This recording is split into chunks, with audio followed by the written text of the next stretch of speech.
কি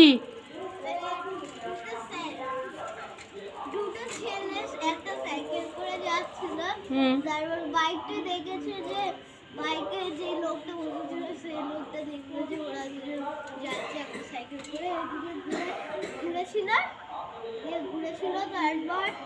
তারপর দেখি সাইকেলটা আম গাছে গড়ায় রেখে দাও। ওদিকে ওদের বোতলে একদম ধাক্কা মেরে চলে গেছে। আর একটু কাছের দিকে সরাও সাইকেলটা, ওখানটা দাঁড়াও, চলে আসো। আম নেই, আম আছে, চলে আসো। আমি চলে আসো, চলে আসো।